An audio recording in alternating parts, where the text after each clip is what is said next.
Schindler has a chance to write his name in Huddersfield Town legend. And he takes that chance!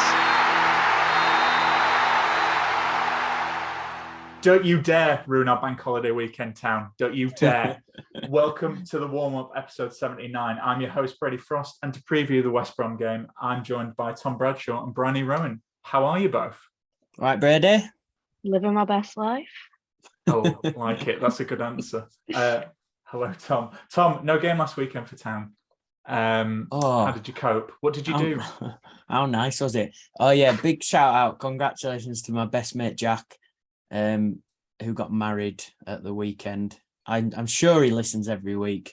But we were doing that, so the wedding wasn't ruined because of Town losing, which was an added bonus. We dressed him as Alan Lee on his stag do, and he got a message from Alan Lee on his wedding day. And people think I'm a big Alan Lee fan. They should meet Jack, honestly. Listeners will be amazed to hear that someone likes Alan Lee more than you. I know.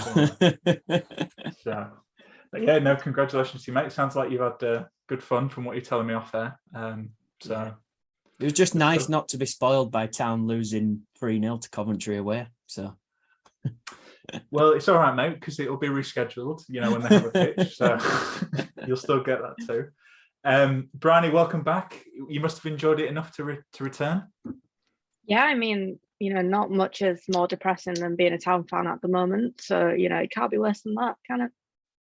Well, a problem shared is a problem halved, as they say. Exactly. So there you go. You're in good company. Because Tom, we're used to this, aren't we? Well, not so much last season, but when Town are rubbish, we enjoy that in a weird way because you've got to be positive. So let's have a go at being positive, shall we? This weekend's fixture. So quite a few of the teams have played five games. Town have played 4, obviously, because of the Coventry game. Not that we're looking at the table, but we are 22nd in the league with 1 win and 3 defeats. Early days. West Brom, they got their first win of the season. It was a 5-2 victory over Hull at the weekend. So we could see some goals in this one. A good game if you're neutral. Tom, you're not a neutral though, judging by the lovely Town shirt you're wearing. How are you feeling about this one? Well, I don't know, Brady. West Brom are a very interesting side at the moment, aren't they? Personally, I think Steve Bruce is under quite a bit of pressure because he hasn't started the season great, and it was a bit of he'd come in last season, give him a bit of a chance, but it's not started great for him. So I think there's pressure on them and him to do something. So I'd like Town to be up for it, and it's at home. If they come out like they did against Stoke, the beauty of that Stoke game was they've done the opposite of every other game this season. They actually started well in the first half, whereas every other game it seemed to be the other way around and let teams just basically be all over us for the first 25 minutes. So I'm confident if we've got that mindset of Stoke, to be honest, Brady. I think West Brom got some quality players, but I'll go back to the pressure that's on Bruce, and you never know. There's a chance there, I think. Good, because I think I need a bit of positivity. But we'll carry it on. We'll carry on the positivity. Bryony, obviously we didn't play at the weekend. Coventry game was postponed. Do you think that could be a positive for Town, given more time on the training pitch ahead of this one? Yeah, I think coming off another loss again down at Norwich, I do think it will have been beneficial for them to sort of have a break from potentially losing.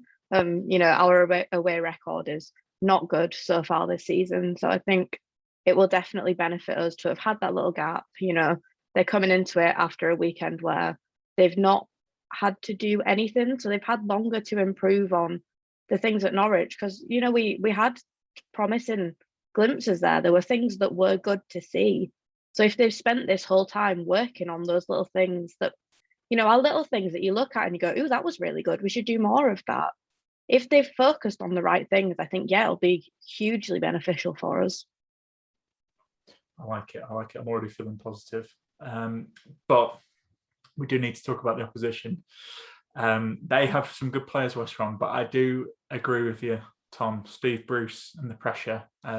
If you look at that team on paper, it's a really good team. It should be up there. I know it's still early days and it could be, but who did you single out? It's a good team, Brady. As long as you don't list 5 like you do. Well, yeah, but I don't. I list a few. Can I just touch on a few and then I'll pinpoint someone if that's all right? Because I do think there's all right. I'll the one that I'm gonna pick. So because I'm gonna go with John Swift because I've always liked him as a footballer. And God knows how many years ago I just thought, just buy him, some town buy him. When we went up, we should have bought him.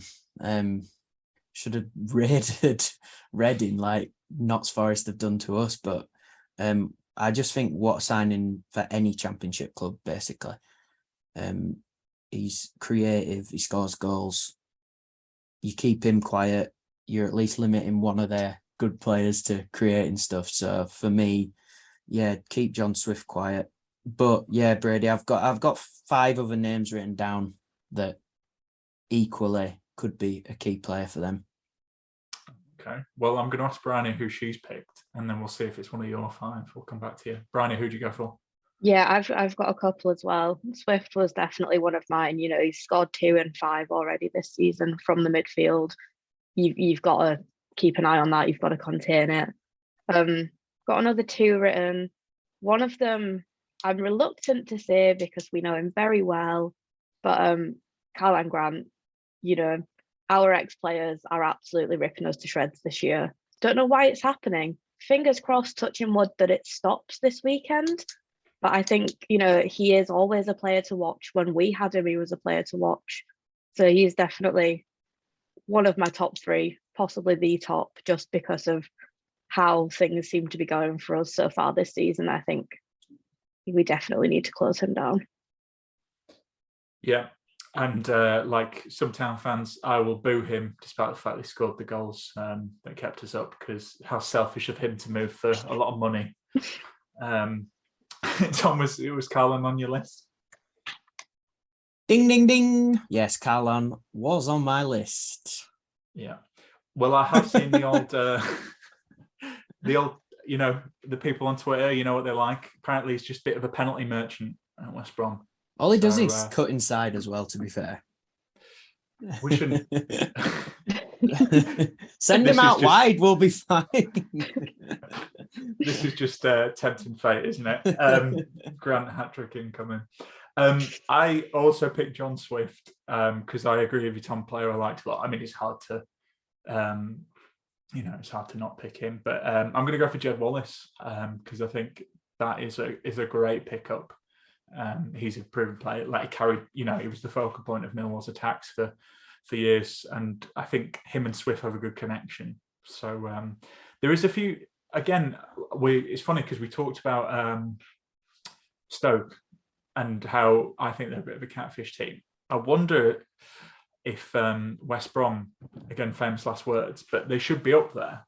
But like you say, I think Bruce is the question mark with this one. And from, I know 1 or 2 West Brom fans, and stuff behind the scenes isn't the best. So I wonder if, like you said, this is a game we could maybe get something. Yeah.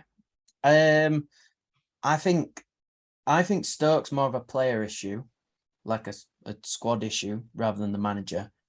Whereas I do think West Brom is more of a management issue rather than the squad. I think the Stoke squad is a better championship squad. I mean, the West Brom squad, is a better championship squad than the Stoke squad. Alex Mowat, Brady on my list. Matt Phillips there now on my list. Dean Garner, like he's had a good start this year. I think he's played 100 games now for West Brom the other day. So you just go through that team. It's great, isn't it? It should be up there. Yeah, it's interesting. You talked about Mowat there. He's gone on loan to Middlesbrough, which I thought was bizarre, because it's crazy. Why? Like, you're right. Could be. Why would you do that? Yeah, is that Bruce falling out of him? Like you said, Jed Wallace, I think a great addition to the team. And then is Daryl Dyke still there? Daryl DK, yeah. DK, so. sorry. Yeah. It's all right. Sorry, I don't know why I'm correcting you. That's not very good host behaviour. Thinking on your face. But yeah, it's just really good. Kyle Bartley, Furlong as well. You know what I mean? There's names in that squad, isn't there? Yeah, there is. I feel like we're talking up West Brom too much. And we normally have a view from the other side here. Tom, I asked you what you got to at the weekend with no game, but I already knew. I thought you were going to the Midlands to chat to a West Brom fan, but it turns out you went to a wedding. Yeah, but I bumped into a West Brom contact there, so that I might tell you more about that. I don't know. Let's see. Okay. Well, the floor is yours. You can go for it if you want. Nah, it's all right. Okay. Move on. Okay. All right. No worries. Well, I'll tell you what. As soon as we've got no fan, and we've got no fans. Got no fans. Nice reference there. Topical reference. Almost like 8 years ago. Yeah. I met him once. He's absolutely tiny. You met him? All right. Yeah. Well, before we come to this section, but how was that? It was actually quite amazing, but it also made me realise how much of a meathead I've got, because the photo next to him is like, although he's a small man, it was like, it was insane. But he told me I had no fans, and he said, "Do you want some?" And that was my life made 8 years ago. Did you? No, I was going to ask, did he give you some? But that sounds wrong. Yeah, he didn't. Did he try and fight it? Oh, is it just his catchphrase? Yeah, it was just his catchphrase. Because I was going to say, I thought we'd have some juicy pod gossip then. No, nothing that juicy. No, I think it was him and the Chuckle Brothers that I met that night.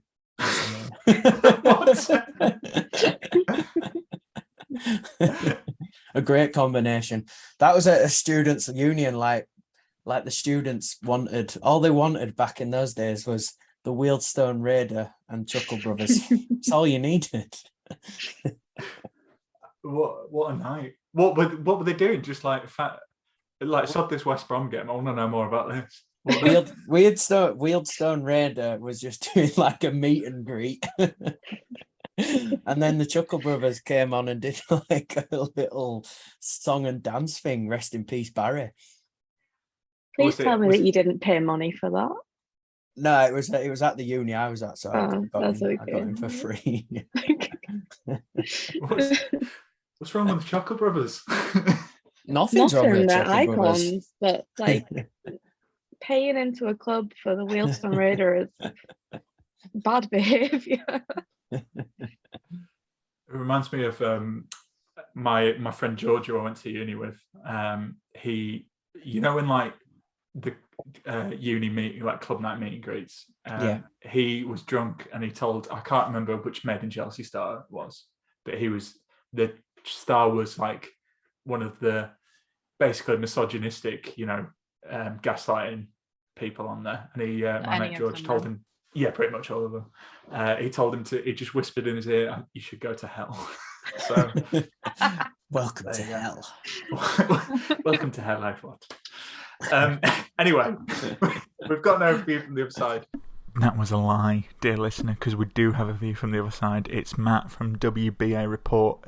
Tom did manage to speak to him, and here's what he had to say. We've lost to a pub side. We've literally lost to a pub side. Hi, Matt. Thanks for coming on and joining us on the pod. So, how do you think you'll fare this season, and what are your expectations? Hi, mate. So, expectations for the season. I think from the first couple of games, we've played okay. Some decent performances in there. Struggled to score, even though we put 5 past Hull. Lost Daryl DK, which isn't ideal from that point of view. But I don't think the performances have been too bad. I think when we lose, fans like to overreact. We absolutely battered Watford. Unlucky to lose at Blackburn. Probably could have nicked it at Middlesbrough. And obviously we battered Hull. The only sort of one bad performance you'd say is a 0-0 draw against Cardiff. So after the start of the season, I think probably we'll be looking to just squeeze into that top 6.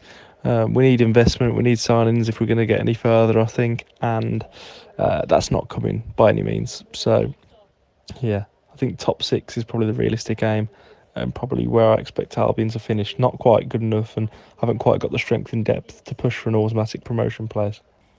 What do you think of Steve Bruce? Can you see him returning you to the Premier League? I'm not a massive Steve Bruce lover by any means, and I actually wanted him replaced.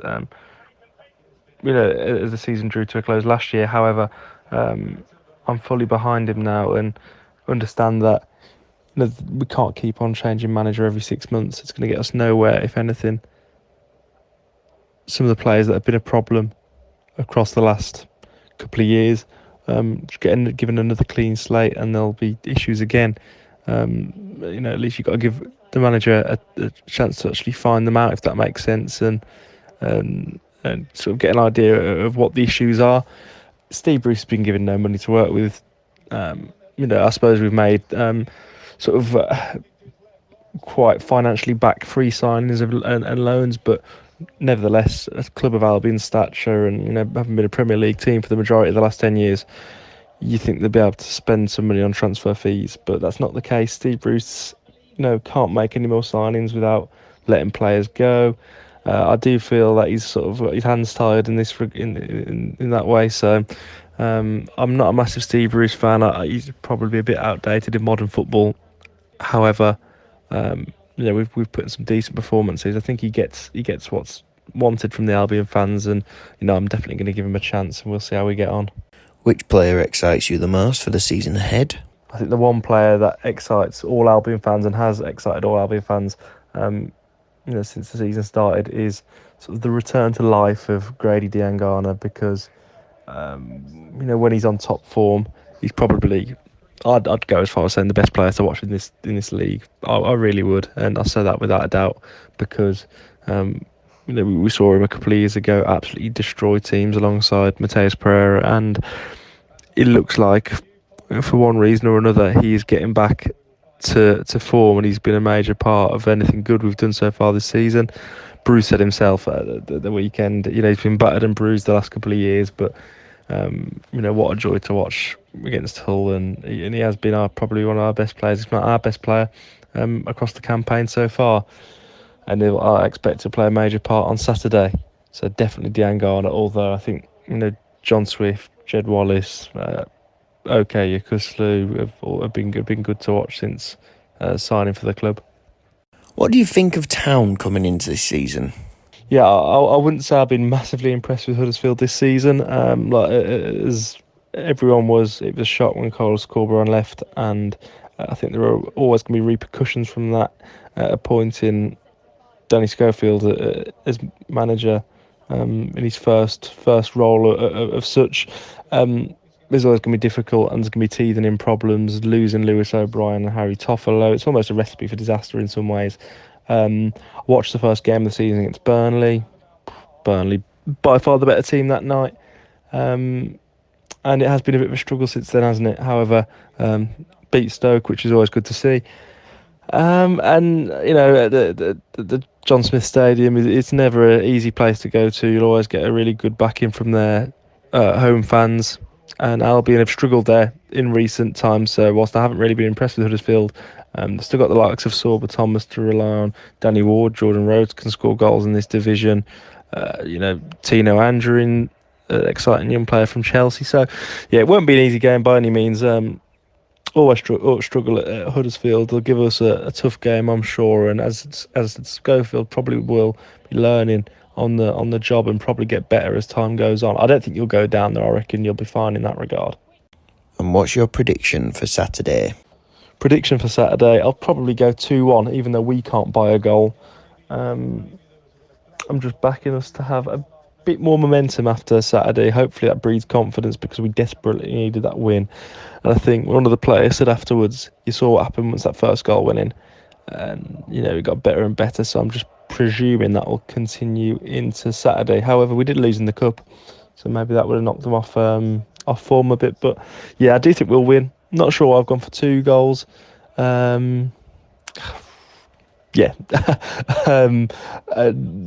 maybe Carlin Grant can net one again against his old team, and we do look good going forward. We do look like we are creating chances, but no one can put them away. So let's hope we just create good enough ones to score two and back up my prediction. But I do think Albion will win. However, as I said, we've always struggled at Huddersfield, and it wouldn't be a massive surprise if we didn't get a result, because this is the Championship, and I think we're probably going to be inconsistent. Thank you. Bye.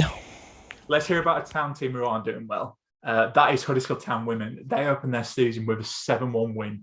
Amazing. Which is good. Oh God, I'd take a 7-1 win for Saturday. But I wanted to know more. Obviously, we've supported Town women before, but wanted to hear a little bit more. New season. Let's see how they're checking in. So I caught up with Town Women Chair Alison Bamforth to learn more about the Terriers' start to the season. And here's what she had to say. Hi Alison, thanks for chatting to us. So the new season kicked off on Sunday and Town got a 7-1 win. You must be absolutely delighted with the start. Hi there, thanks ever so much for having us on the podcast. Yes, we were absolutely delighted with that first win. It was so great to see the players start as we mean to go on with a really convincing victory. It's always good for morale and continues that momentum that we've been building up during pre-season. The top goal scorer competition's already hotting up on the bench, with Kate Mallin and Laura Elford both getting hat-tricks, and Britt Sanderson also on the score sheet. It was also so nice to see 4 of our new signings getting involved. We had Lauren Joyce and Katie Anderson make their first competitive starts, and then we had Imogen Porteous-Williams and Hannah Langford both coming off the bench. This Sunday, we're expecting a much tougher test against a really good Wolves team. They were league champions last season and narrowly missed out on promotion in the North-South Division playoff. But the whole camp at Town is massively excited to play in front of our home crowd at the Staff Flex for the first time this season. So what are your expectations for this season? We've seen you compete around the top of the table regularly in the previous couple of seasons. And I know COVID's kind of put pay to that, but what are the expectations? Yes, we're certainly aiming to be there or thereabouts at the top of the league table again this year. We're playing Tier 3 of the women's football pyramid in the FA Women's National League Northern Premier Division. We're looking ideally to build on our 6th place league finish from last season, but we also want to keep up our cup form. Last year we won the County Cup for the 3rd time, we reached the League Cup final for the 1st time ever, and we also got to the FA Cup 4th round. And finally, I'm sure it's a question you've been asked a lot, but with the success of the Lionesses in the summer, how can we all make sure women's football continues to grow and build on this momentum, particularly for Town women, of course? I was lucky enough to be in that crowd at Wembley watching the Lionesses lift the trophy, and it just massively renewed my enthusiasm for women's football. We absolutely need to harness the momentum that the Lionesses have given us and make sure that the women's game gets the platform it deserves. I think that awareness is a big challenge. The size of the Euros crowd shows that the audience is out there for women's football. But now that everyone knows about the Lionesses, we need to make sure that this converts into support for local clubs, not just the Women's Super League teams. Opportunities like this for us to talk about Town women are fantastic, so thank you very much for that. I think another important thing will be making sure that all children get the same opportunity to play football at school. Over the summer, we've had a great turnout to our recruitment session for our junior teams, so we know that there's loads of talented young female footballers out there. We just need to make sure that they are able to play regularly and develop those skills so they can be part of the next generation of Terriers or even the next generation of Lionesses. And I think that another important factor is investment. Like many clubs in our league, Town women players are part-time and they actually pay subs to play or get a sponsor, and all our coaches and staff are volunteers. We don't have huge marketing budgets and we rely massively on our generous supporters to give our players those opportunities that they deserve. So anyone out there interested in sponsoring us, please do drop us a message via our official social channels and we'd be happy to give you more details. Okay, so we've heard from Alison. So, yeah, as Alison mentioned, Town women are playing Wolves on Sunday, 2 p.m. Kick-off. It's at the Staff Flex Arena, Storfs Hall Park. It's a nice little venue. Been there a couple of times to see some games. £5 for adults. Kids are free, £3 concessions. Season tickets are only £50 as well. So, as Alison was mentioning there, we've seen the Lionesses and, how well they've done. So, I think let's carry on this momentum. Let's go support Town women because it's a good game. It's a good little pitch down there as well. Lovely view. So do get down there. Okay, Tom, did I hear a bag containing mail rustling in the background? You could have, yeah.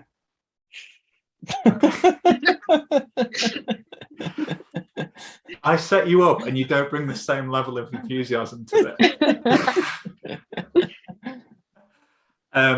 Okay, that means it's time for mailbag. You've got mail. Okay. Well, as you can see, we've got a lovely jingle. You love that jingle, don't you, Tom? You tell me I every do. time. I actually do love that jingle, Brady. It's class. I think it's one of my crowning achievements, which says a lot. Okay, so I'll ask you guys the first question. It comes from Anthony Gonzal. You talked about small positive things in the Norwich game, Bryony, and I think Anthony's question is referencing this. Should Pat Jones start on Saturday? 100% yes. Absolutely, categorically yes. Give him a chance. What we're doing is not working. He came on, he did that. Give him a chance. So, Bryony, you were there at Norwich, weren't you? I was, yep. What was the difference that he brought that, for example, well, is Sorba or Andrin really, isn't it, out on the flanks? What did he bring in that? Was he on for about 20 minutes in the end? Yeah, something like that. I think maybe a little bit less. Yeah. I mean, he came on, he got the ball, he carried it, he put it in the net. It was that movement that we're not seeing enough of at the moment. You know, it wasn't I'm going to get the ball and I'm going to panic and I'm going to pass it backwards or, sky it or do something silly. You saw he got the ball, he ran, he took someone on, he had a goal in front of him and he hit it. It's that for years now we have been begging players, if you're at the edge of the box and you're on your own, have a go, just have a go, don't skirt around it. And he did that. And I think, coming on and doing that, it changes the game for other players as well. If they're seeing, the younger lads coming on and having absolutely no fear about it, then they're going to go, oh, maybe we should start doing that. Maybe we should stop this passing backwards or skirting around. I should take him on, or I should just belt it towards the goal and see what happens. So yeah, I think for me, he is a starter, definitely. Can I ask you a follow-up question on that? Because you were there, you saw it in person. Yeah. Kamara came on for Hogg. Was there kind of a sense with him as well of the kind of, I don't know what you'd call it, sometimes young players don't really have that fear to go out there and do what they're going to do. Was he kind of in the same brackets as Jones as well?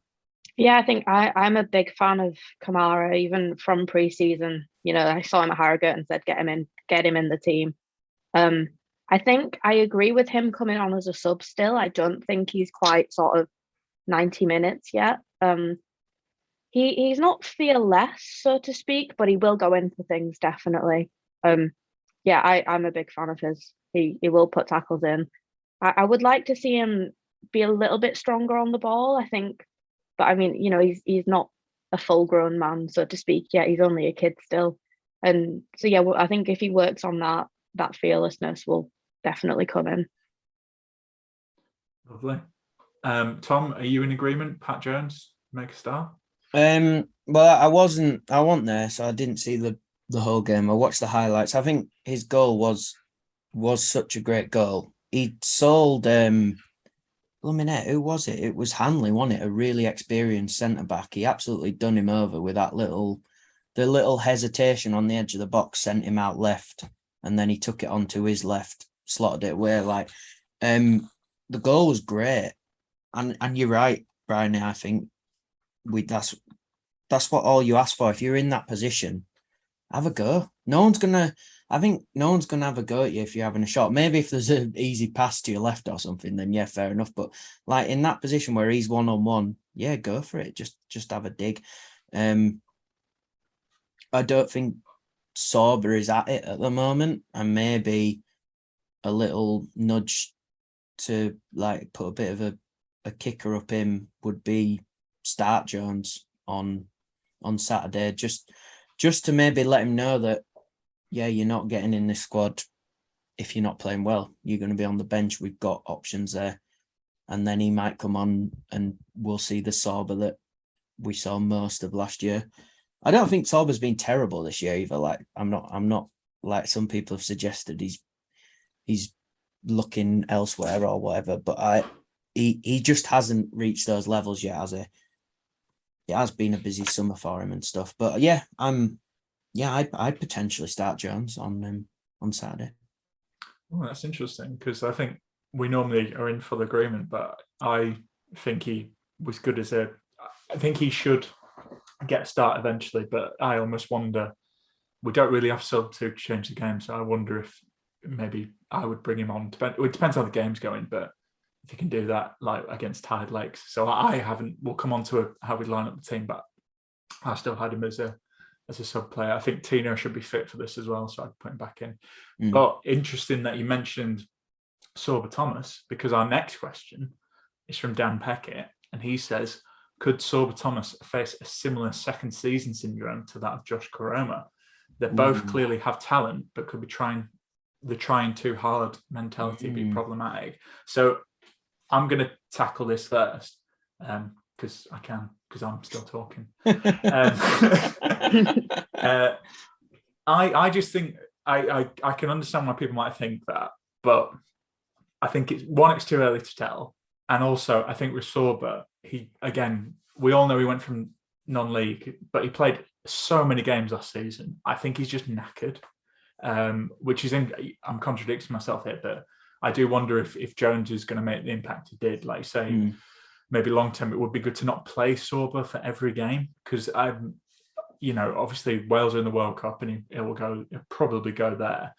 Not sure if he's going to start, but still, the training coming on in there. So I do wonder if maybe we can.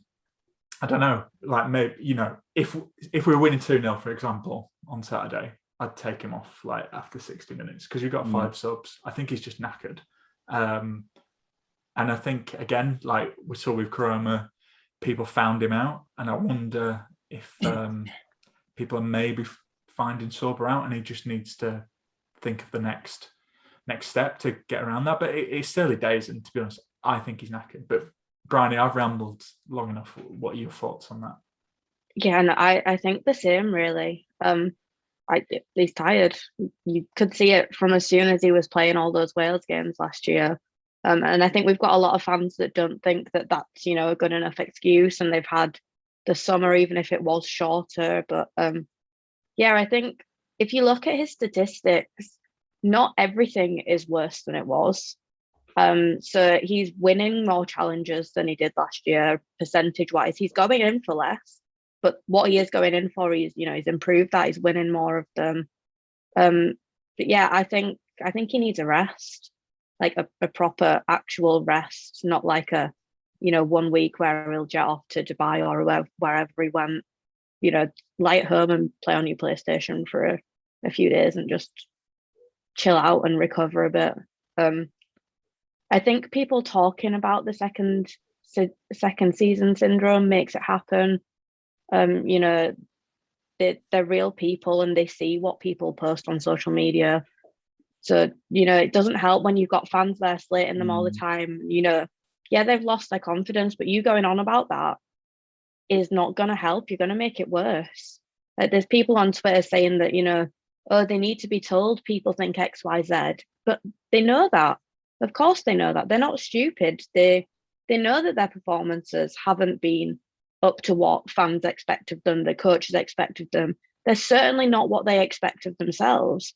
So I think the way to fix that is not to go on about it more. It's to actually find out where is this little issue in your confidence? What's causing it?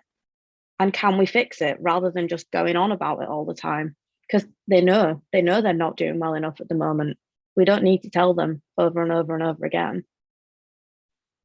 No, it's a good point. I mean, Tom, I don't know about you, but I am motivated when strangers online tell me I'm shit. Thoughts on Sorba? I get that daily anyway, to be fair, so it's all right. No, that these days, especially the younger players, they'll see everything that is posted to them. It is really interesting, isn't it? I mean, I wouldn't post anything that I wouldn't particularly say to someone face to face. Do you know what I mean? I've heard people shout stuff at the ground. Fair enough. Yeah, if you're one of those people, then post away. But like, if you're not going to say that kind of thing to someone face to face, then I don't think you should be posting it on there because it's not helping anyone, is it? Like you said, Bryony, if they're in a bad spell, they know they're in a bad spell. It's not going to help with 100 odd Town fans getting on your back about it. So what was the original question? Is he going to go in? Yeah, the similar to Karoma. I don't think so. Karoma's. I think with Karoma's, you've got to remember he did most of his amazing work during lockdown, and I wonder if that was a bit of a catalyst of why he picked up form. He didn't really have the crowds in there and stuff. Look, Karoma's still young. Hopefully it'll come back because we've seen it's there. Maybe he just needs to kind of get over that playing in front of big crowds. Not saying, I mean, what will he have been on when he was at Leyton Orient? He was in the conference, so the most he'll have been in front of is probably 5,000 or 6,000. I just, and it is literally exactly the same with Sauber as well. These lads have come from the conference. Sauber's come from even further with Borough and Wood their rise. So you got to take into account the fitness and stuff. It's such a jump, and it's a cliche that we say every week. Oh, where did he come from, Sauber Thomas? Blah blah blah. But the jump in fitness that he's had to like really quickly change. It's actually quite amazing how well he did last season. And Bryony, like you said, the stats are showing positive signs for him coming into this year. He's going to be thinking though for the next couple of months, I want to go to the World Cup. Like, so that could work in Town's favour, and it couldn't, because he's got to perform to guarantee that place. But then also maybe if eventually he hears, I'm going to get picked, he might just calm it down a bit. So it is a really interesting situation. But I don't think he'll have a 2 seasons like Josh Karoma seems to have had, which is really sad that Karoma, I mean, he started this season pretty poorly. And actually, I was going to ask you, Bryony, how was he when he came on? Because he only came on with about 5 minutes to go, didn't he, against Norwich? I don't know if he made any sort of difference at all. I absolutely don't remember even seeing him touch the ball. You could have told me you hadn't come on and I would have believed you. Yeah. So there's something, I don't know what Karoma needs. Maybe he needs a loan. Maybe he needs a loan away for second half of this season. I mean, he's out of contract at the end of the season now, isn't he? Yeah, true. So yeah, I think it's one of these. Yeah, you're right. I don't know. It's tricky, isn't it? Because I think we want Karoma to do well, but I can't remember who was saying it, but someone said to me, if you take his season, he just had like a good purple patch, really. His time at Town just had like a good purple patch. The thing with Karoma, right, Brady? So he can finish. Yeah. Right? He can finish. He's not, from when I've seen him, he's not very good at actually taking people on. He's quick and he can finish. Is he being played in the right position? Do you know what I mean? Could you stick him up top? Matt, I remember Matt was saying, like, when he was doing well, that he thinks he should be a striker. But yeah, I don't know. It's tricky, and it depends how we play. And this question's about Sauber Thomas, really, but we talked a lot about Karoma. But I don't know if Karoma, I don't know, like, maybe it's harsh, but I feel like Wardy does a lot of stuff off the ball that I couldn't see Karoma doing. Yeah, is the only thing. And if we're going to play this way, I don't know if it works, but who knows? Like, you're right, he can finish. I think that's the thing. Like, maybe take away Tino, but I think he's like one of the few players in this team where if you just needed a 25-yarder, he is a player who could do that when he's on form. It's interesting. I don't know. Anyway, we'll move on. Otherwise, good question. It's a good question. Sauber will be fine, though. There you go, yeah. Dan. Sauber will be fine. Yeah. There you go. Okay, Anonymous asks, which player has impressed you the most this season so far? Not got a lot of candidates, but do you know what? Nakayama for me. Yeah. I know. That. Just, I don't know. I think we need, he's what we needed. He seems like a bit of a fan favourite already. He was posting pictures at Doncaster in the pre-season, but I think what I've been really impressed by him is he's really good at playing some like interesting balls. I noticed that in the Stoke game, and I wonder if he's gonna, I think a lot of people talked about this, but a bit of a fan favourite. But when he played at Stoke, I think he was great. And Norwich is difficult, but I think he could be a hell of a player that we've got there. Bryony, what about you? Who stood out for you? I mean, I mentioned it earlier, but Kamara has been a big one for me. I know he's young, he's not first name on the sheet yet, but give him a couple of years and he's going to be, we're going to have a right player on our hands there. He's 19 and he comes on, he commands play.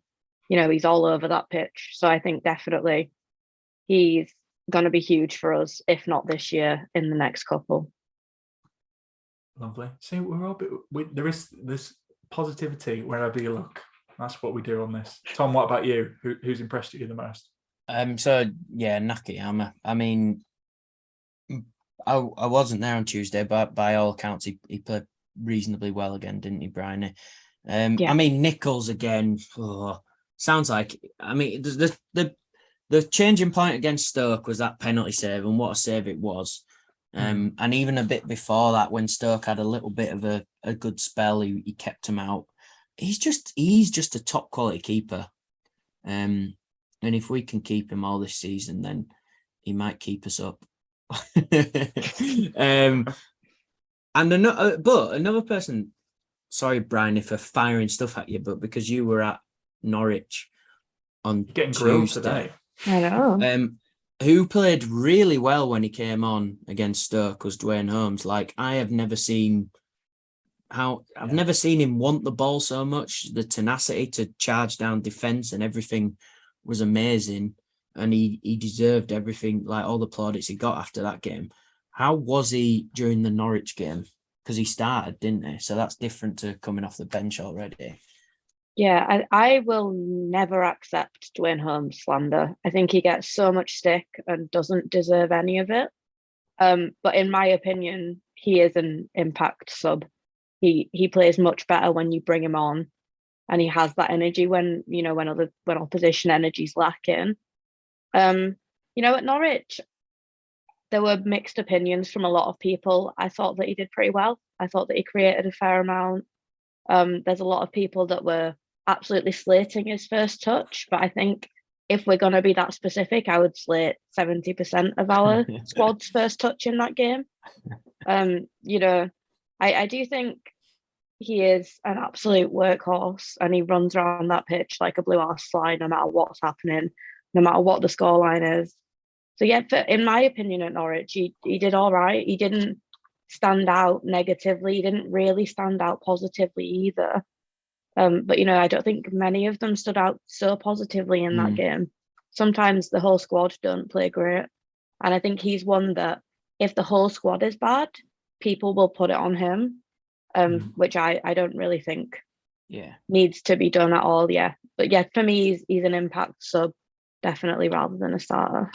Yeah, that's interesting because he was. Oh wow, it was amazing when he came on against Stoke. Yeah, it was so composed. But both goals were because of him, weren't they, Brady? Oh yeah, really? He won the game. He won the game for us, didn't he? It's really so. Can I reverse that question, Brady? Who has disappointed you this season so far? Who's disappointed me? Yeah.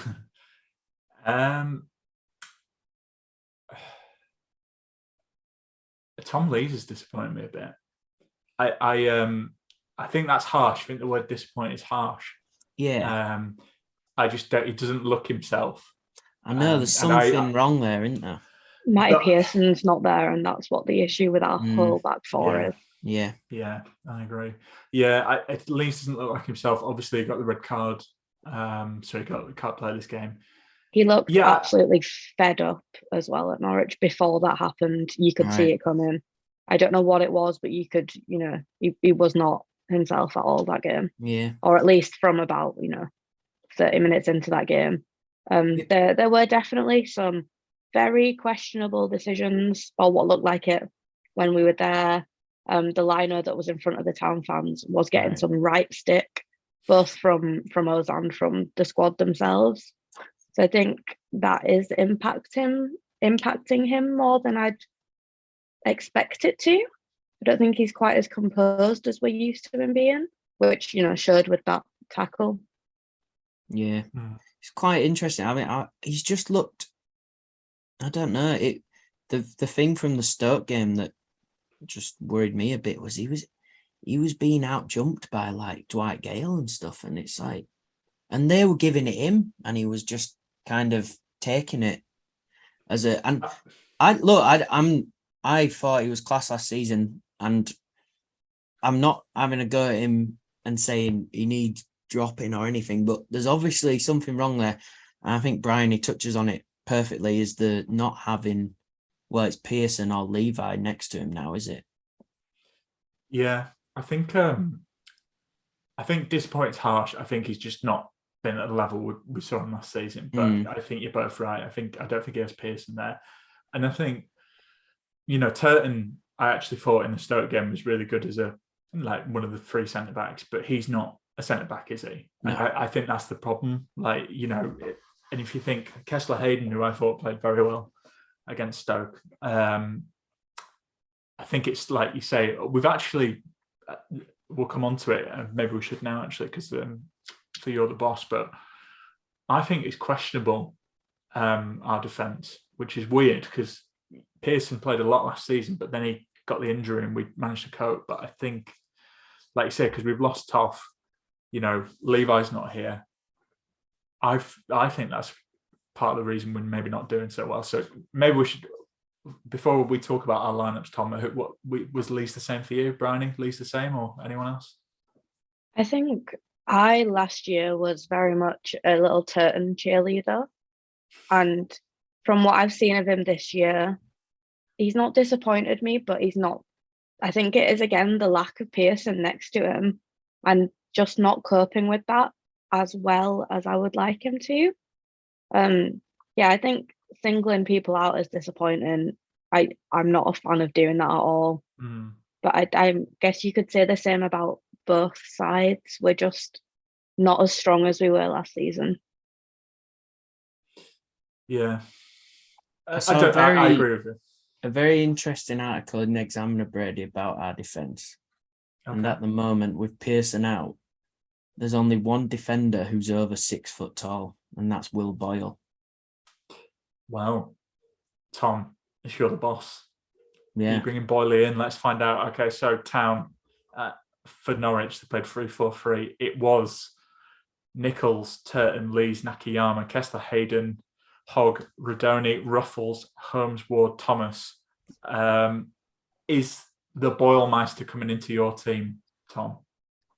Well, he's going to have to, isn't he?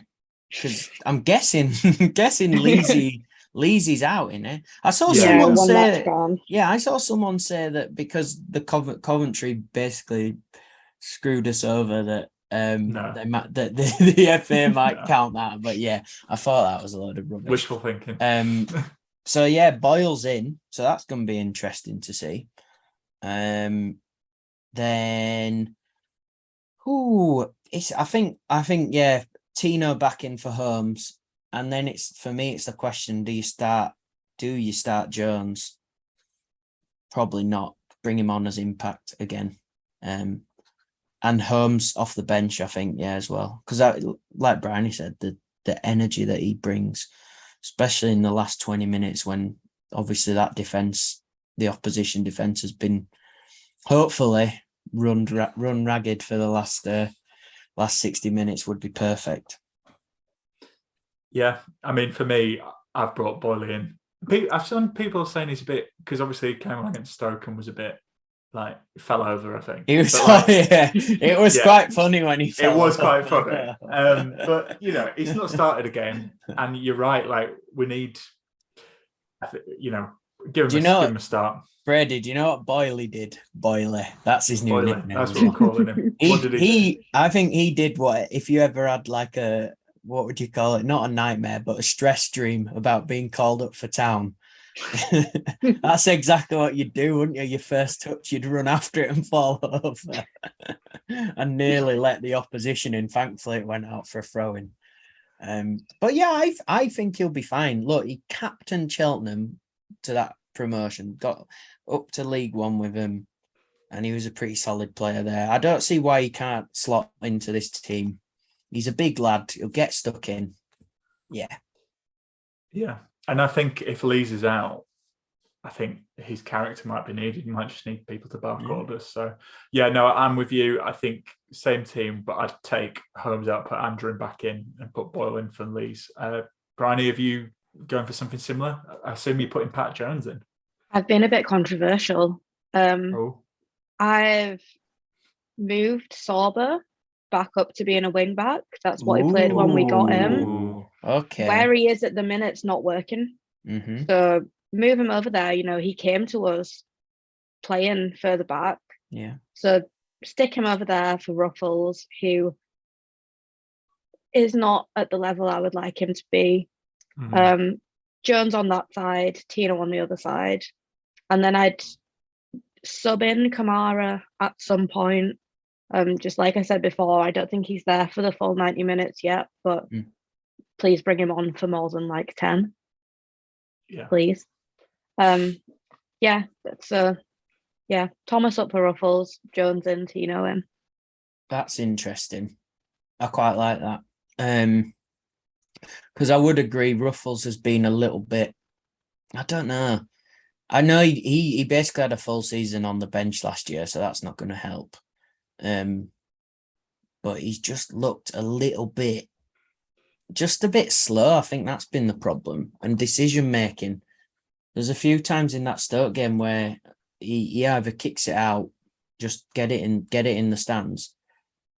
Basically that was his only option, and he kind of decided to either try and then play it out, and lost the ball a couple of times to someone running up his ass. So I just think he needs to get up to speed a bit, because there's a solid player in there.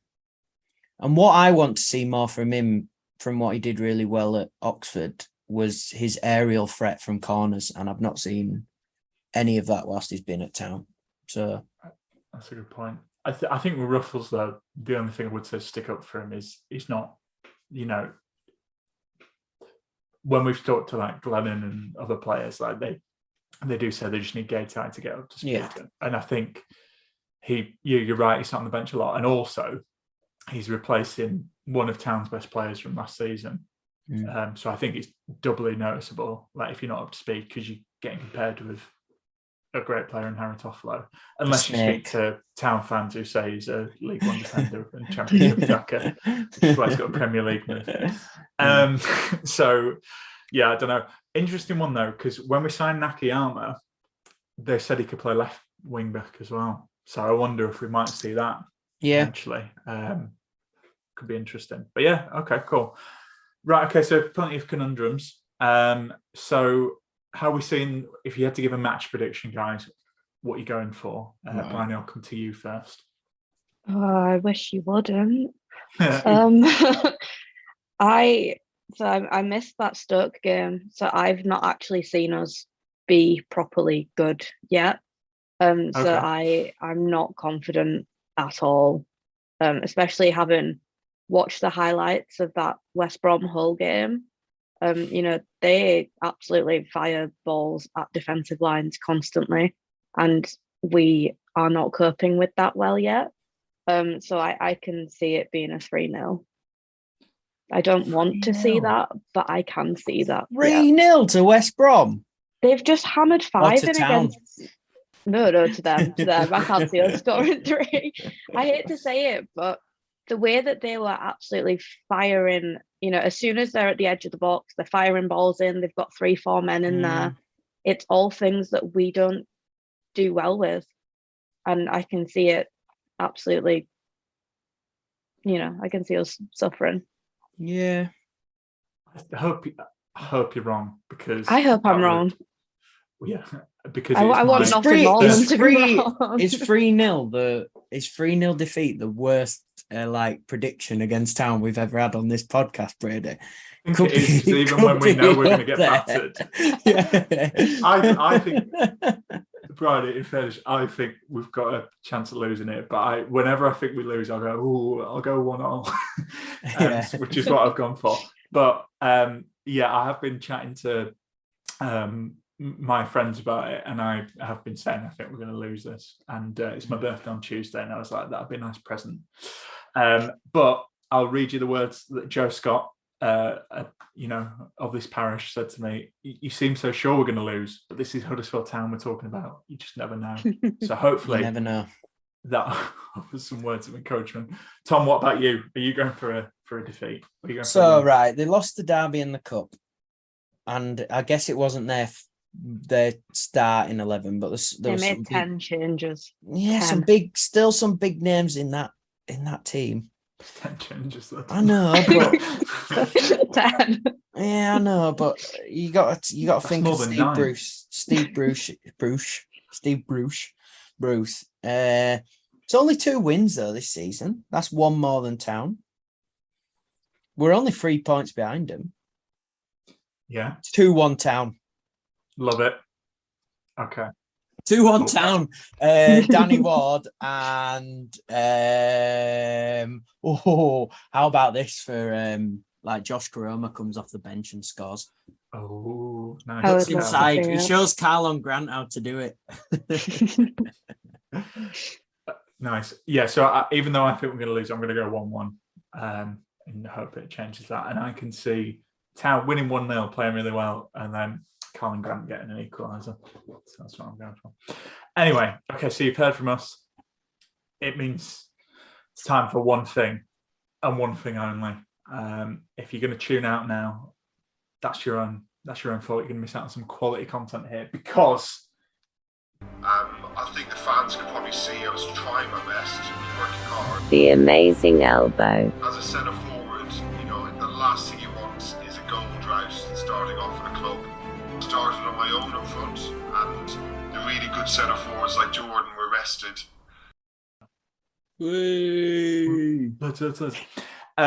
Okay, so last time on the exciting adventures. Yeah, I've got a summary. Do you want me to blast it away? Oh, go on. Oh, yeah, no, it's your section. I really realised I have quick. to do it because you're off. Go on. Well, I thought there's no point in doing every panel, or with every podcast will get longer and longer. So no, I'm basically, not going to do every panel. Yeah. God. He got called to the John Smith Stadium, didn't he? Trying to figure out that mystery. And then down the tunnel, he bumped into David Hartrick and Stephen Chicken, who were having a scrap over XG. And the beautiful listeners voted that it was a tie, actually, that David Hartrick would tell the Amazing Elbow to go to the kit man's office whilst also stating that Town are bigger than Brighton. What a beautiful thing to draw that was, whilst he was in a headlock with Stephen Chicken, him saying how big Town are compared to Brighton. So, yeah, he's been sent to the kit man's office and he opens the door and inside it's dark and then the light, it comes on all of a sudden and there is the cabbage man.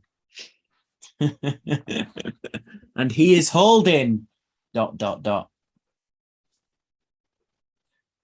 Brady. So, What is the cabbage man holding? I wanted the suspense, hence the pause. Oh, So there is good. 3 options, score. You will vote for the best one on Twitter and Tom will draw it. He's holding a copy of Striker, the novel by Steve Bruce. Ooh, Oh, that's interesting. yeah. Which I've heard is they're like really hard to buy. I know we've talked about this on the pod before. They're They really cost expensive. thousands, don't they? Yeah, but I've heard they're quite aren't they quite dodgy about Misogynistic about women? and stuff like that. Yeah. I've So, also heard that. yeah. So yeah. Okay. So yeah, he's holding a copy of the Steve Bruce novel Striker. Yeah. Tom? Bryony. Me. I'll go. Yeah. No. I'll go. It's your section. Okay. I thought. Bryony, Throw it back to what you. is the mystery cabbage man that no one knows the identity of yet holding? He's holding the blueprint for the canal side renovation. What never happened. Oh, that was depressing seeing that video the other day. This is what I mean about Town fans. It's like, I love it because it's like we don't have a game, so it's like, oh, do you remember this? Like, Remember when we were basically going to have another little stadium? And instead, all we got was a fancy gate. Yeah. Oh, And, okay, that's good. What was his name? I've forgotten his name. Which Chief one? Exec. Mark Devlin. Mark That's it. Devlin. Mark Devlin. Yeah. All I remember from that video when they actually revealed it was him just not knowing how to wear a mask. Well, Just yeah, like- that, yeah. Just like mask wear a was mask under his properly. chin. Right, that's good. That should have been So my answer. mine is, so he the light comes on and the cabbage man is there and he's holding a small tiger named Alex.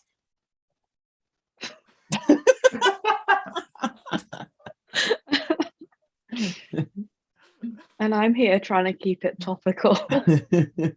Well, I might know who the cabbage man is. I think we might know who the cabbage man is. So I think I've got a little bit of insider info there. So I think I'm guessing the link, Tom, is that right? Possibly. There might be a link. Who knows? Who knows indeed. So your three options there are the cabbage man in the kitman's office. Where's Brookie? That's what I want to know. Yeah. He's holding either a copy of Steve Bruce's novel Striker, the blueprint for the Canalside renovation, or a small tiger named Alex. I wonder, I think Canalside might win this, but we will see. Yeah. But yeah, we'll put that on the poll. Yeah. Anything you guys want to add before we wrap up? Get behind the lads on Saturday, basically. Come on. Let's get those vocals back up inside that stadium. Nice. Yeah. I think you should put that as a little Instagram story, and then what I'll do is I'll criticize you for doing that, for telling me. Yeah. Yeah. In a sassy mood today. Bryony, anything you want to add before we go? Yeah, I just want to be proven wrong. Please prove me wrong. About the result, or just That's it. in general? The result, yep. Okay. I think the cool. rest of it's fairly realistic. The result, please prove me wrong. Yeah, lovely. Okay, I hope they're right. And as I say, it's bank holiday. Come on, town. Up the town. Up the town. Come on. Thanks for listening. Thanks to Magic Rock for sponsoring. You don't forget, if you want 10% off online orders, as Tom is finishing his lovely alcoholic beverage from our Magic Rock Town sponsor. Lager. Town Lager, there you go. 10% off online orders, AHTTC10. So get that in, get some beers in for the bank holiday. Why not? Yeah. We will be back to preview the next game, which is what is it? It's Bristol City. Bristol City.